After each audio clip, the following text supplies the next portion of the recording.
Jordan Jared presents Crazy Shit Inmates Do. I mean, he's lighting it on fire again. He's lighting his mattress on fire. God damn it. I've seen that happen before. There are people out there that have been cell extracted 1,000 times, and they can eat this stuff for breakfast. I hope you get paid overtime because I'm popping my sprinkler. Ah! Ends up flooding the whole dorm, and it's not an officer that ends up cleaning it up. It's another inmate that ends up cleaning it up.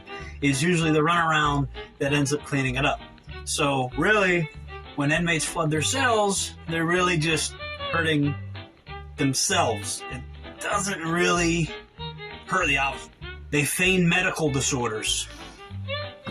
This is where, or psychological disorders. They'll say that they feel like they're having chest pain, or they'll say that they're having a psychological emergency when they're really not.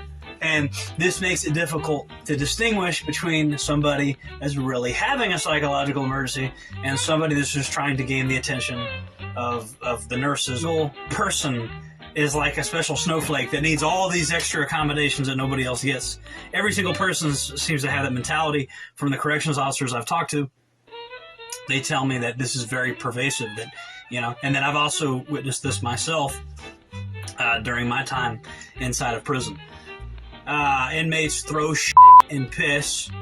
I've seen inmates make weapons out of everything. There's nothing you can't make a weapon out of.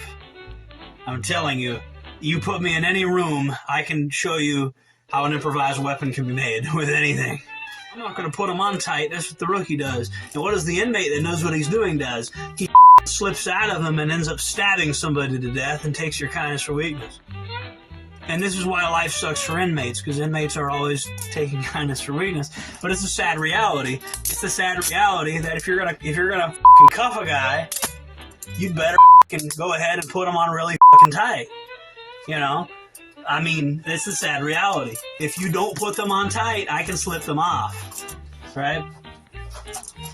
Good thing I got a Zac tool and I could take these things off, because this is not comfortable. Not cool.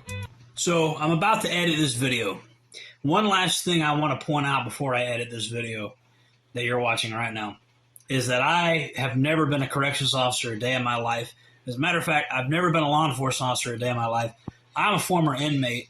I went to prison because of my involvement with a bunch of malicious stuff. You can figure it out. You can Google my name and all that and get into all that.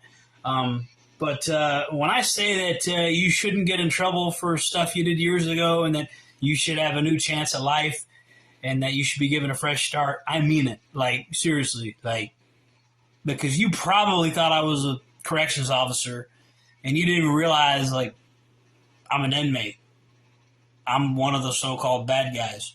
So I don't think I was ever a bad guy to begin with. But that's neither here nor there.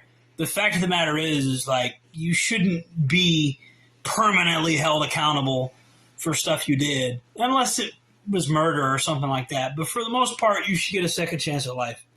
And I just want to make sure that we're all on the same page about that. Jordan Jared, signing off. Make sure to like, comment, and subscribe because I do crazy stuff you don't want to miss.